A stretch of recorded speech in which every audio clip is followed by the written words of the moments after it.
Today we're going to be reviving my Variegated Boston Fern, commonly known as a Tiger Fern. As you can see, it is not looking too good. She's got a lot of fronds, but a lot of them are dried out and they're just not looking very healthy in general. This is after I started taking care of it a little bit, and then I was like, oh wait, I should film a revival for this plant. So it's been living outside in my backyard, and honestly my backyard plants get neglected a lot more than my indoor ones. So if I want to start taking better care of a plant, I'll bring it inside, revive it, and then continue taking care of it from there. So here's just an overview of how the plant's looking all around so that we can get the gist of what's going on and what we need to do to completely work on it and make it look beautiful and gorgeous, like I haven't been forgetting that I have it. Like I mentioned earlier, I kept this plant outside and this is how it's looking after I started taking care of it. It definitely was looking a lot worse. You can see there's a lot of new growth on it that was not there before, and you can probably tell which fronds are ones that were there before I started actually taking care of this plant again, and the difference is just like night and day. So imagine this plant just having a ton of those really beautiful looking fronds, and that's how it's gonna look by the end of this video, hopefully. First thing we're gonna do is, you can see these dead leaves everywhere, dead fronds. We're gonna have to cut those off. Dead leaves can attract pests, which we do not want, so they definitely gotta go. And reviving plants, if they don't have any like really bad problems like rotten roots or anything, are actually really easy to kind of revive and make look beautiful and cared for again. It just takes a lot of time and patience, and consistency is key.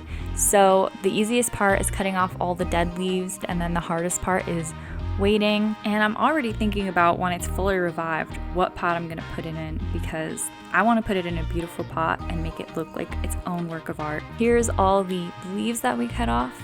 There was kind of a lot of them, but the plant looks so much cleaner now, and it's just like, okay, yes, we're gonna get started on this journey. We're gonna water it consistently, and it's gonna look beautiful in no time. It's been a while. I'm gonna show you the plant.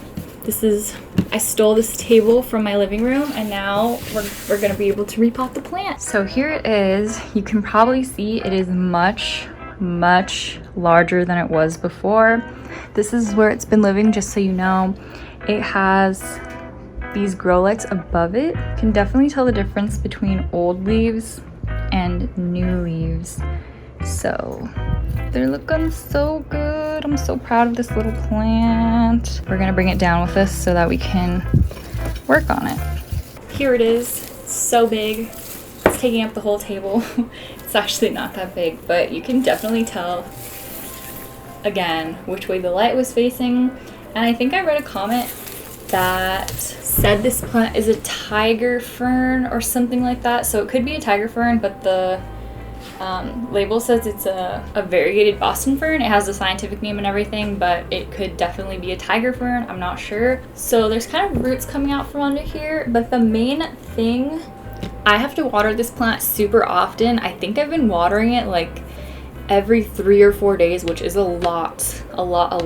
It's in a plastic pot, and this is the new pot that I got for it. I found it in my backyard, and it's a kind of like ceramic, and I did not want to put it in a terracotta pot because it would just dry out too quickly. This fern needs kind of a lot of water, so I would not put it in terracotta. I'm gonna put it in here, and yeah, that's all we're gonna do.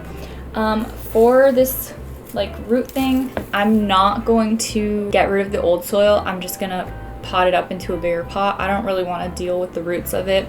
It's growing fine, so I think the soil it's in is gonna be fine. I have some soil mix here going on. This is just coco coir with some worm castings, and then there's some orchid bark, but not that much. And then here I have really wet, it's very wet, it's kind of like chunky.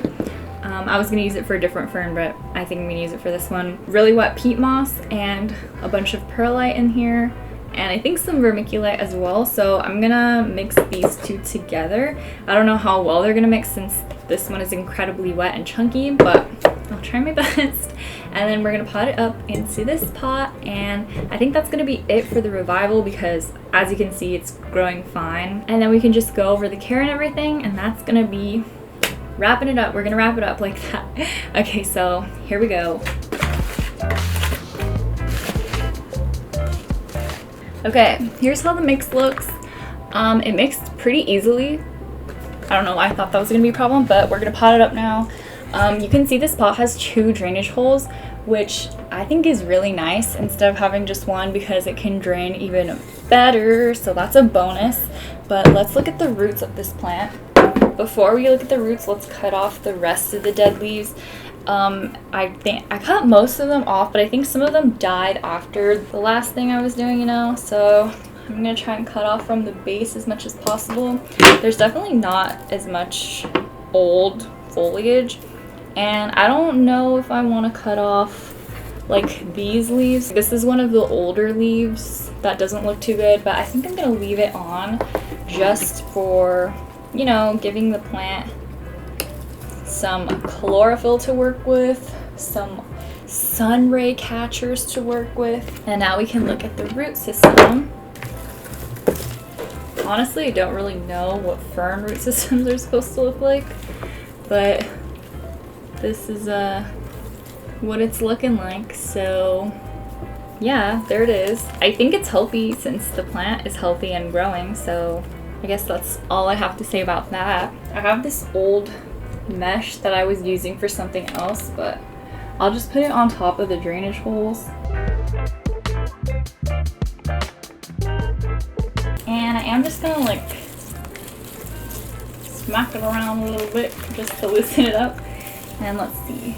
Oh, this is looking so good.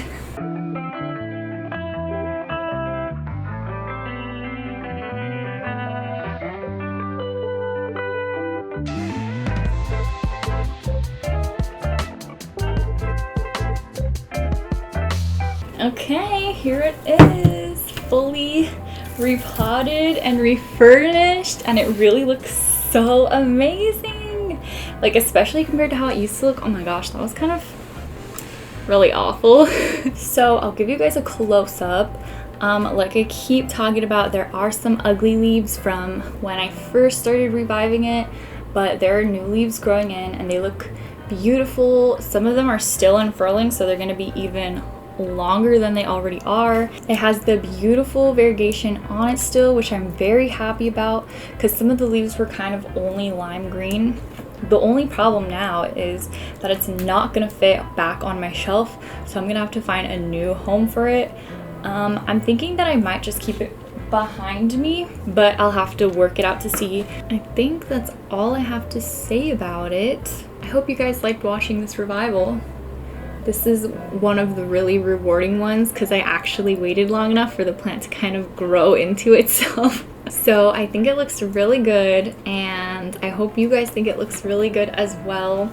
That's it for the video. Thank you guys for watching. If you have any questions, you can leave them in the comments down below, like any specific care that I forgot to mention. Oh, actually, I do have some stuff. So I did fertilize it.